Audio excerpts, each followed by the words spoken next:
Hi, I'm glad you stopped by. I'm going to read this story called Sweet Dreams for Sally. Sally lay in bed and looked at the dark. Sally didn't like it. In the dark, the curtain said, "Whisper, whisper." In the dark, the window shade said, "Rattle, rattle." In the dark, the clock said, "Tick tock." Sally wondered if something was in her room making those sounds. She started to get a little bit scared. "I am a big girl now," Sally said to herself. "I will not call my parents. I know that there is nothing to be frightened of. I will shut my eyes, count to 10, and go to sleep." Sally shut her eyes and counted to 10, but it was not easy to get to sleep. She twisted and turned all night long. Sally did not have a good night's sleep. The next morning, Sally felt grouchy when she woke up. She was still tired, and she did not feel like going to school. In the kitchen, Sally did not say thank you when her mother gave her orange juice. "Well," said her father, "did you wake up on the wrong side of the bed this morning? I hardly even slept at all last night, so I don't feel like I woke up at all," said Sally in a cranky voice. "That's too bad," said her father. "I hope you'll sleep better tonight." That day in school, Sally was so sleepy that she got 5 wrong on her spelling test. She dropped the turtle food all over the floor. And because she was feeling grumpy, she had a fight with her best friend Amy. "Sally, you are such a grouch today," Amy said. "I don't think I want to play with you after school." Sally walked home by herself. She still felt tired, and now she felt sad and lonely too. When she reached the corner near her house, she heard a gruff voice say, "Hey there, Sally. I wish you were in a better mood. You're feeling so grouchy that you're making my tummy rumble." "What?" said Sally.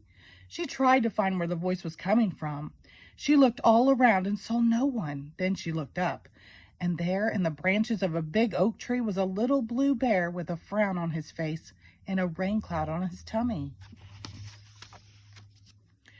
"My goodness," said Sally, "who are you and how did you know my name?"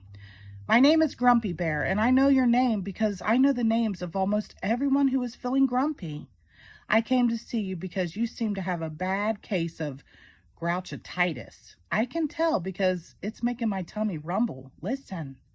And with that, Grumpy Bear floated down from the tree and pointed to the little blue cloud on his stomach. Sally put her ear to his tummy, and sure enough, there was a noise coming out of the cloud. It sounded like distant thunder.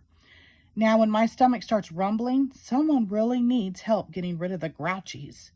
Why don't you tell me what the problem is?" Sally told Grumpy Bear how she had started to be afraid of the dark and how she felt grumpy all day because she hadn't gotten almost no sleep the night before. "Oh, Grumpy Bear," she said, "I'm afraid that same thing will happen tonight. What if I can't sleep again?" Grumpy Bear gave her a very ungrumpy smile and said, "Don't worry about a thing, Sally. I have a friend who lives in the same place that I do, the land of Carolot, and I'll bet he can help you with no problem." "Really?" asked Sally. "Really," said Grumpy Bear. "Now," he said, "you just go home and be on the lookout for Bedtime Bear when you go to sleep tonight." Then Grumpy Bear sailed up into the branches of the tree and was gone.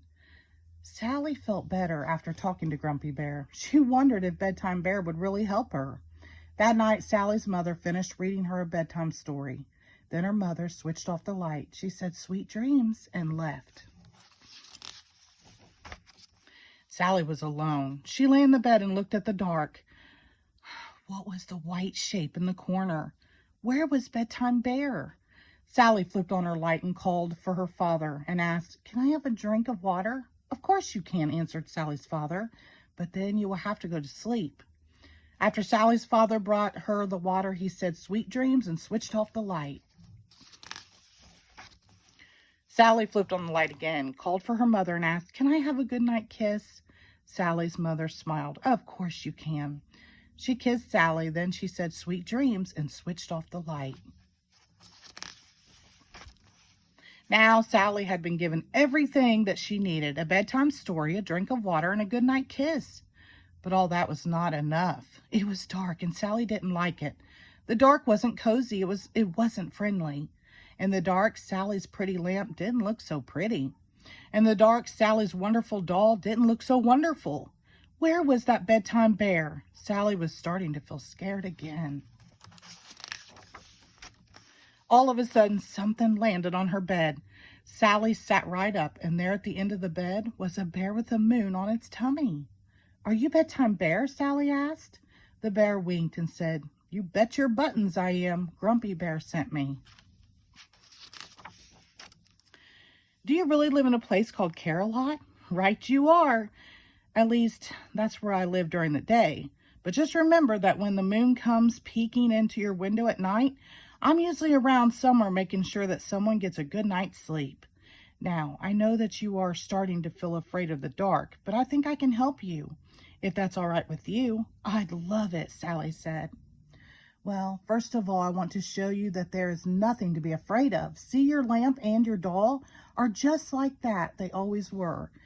It was only that your eyes were playing tricks on you." "Now I see," said Sally.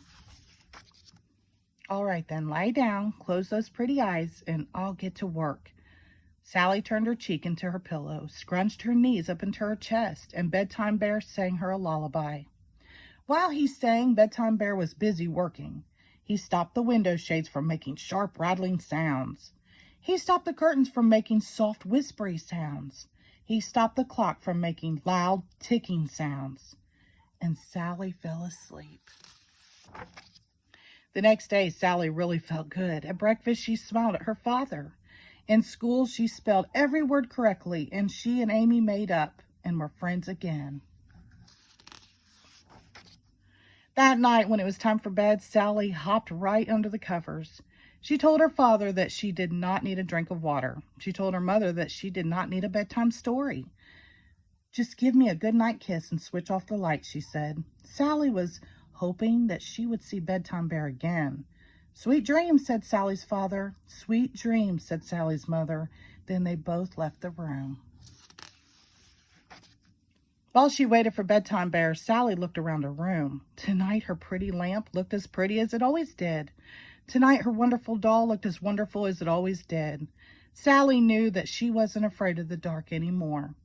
Sally started to get sleepy. She tried to keep awake for Bedtime Bear, but her eyes gently closed. Later that night, Sally opened her eyes. Was she dreaming? There, standing on a beautiful cloud, each holding a twinkling star, were Grumpy and Bedtime Bear. They looked down at her. Sally smiled sleepily. Tuck me in tight," she murmured. And as she got comfortable, Sally closed her eyes and dreamed a special dream about the land of Carolot. The end. Thank you.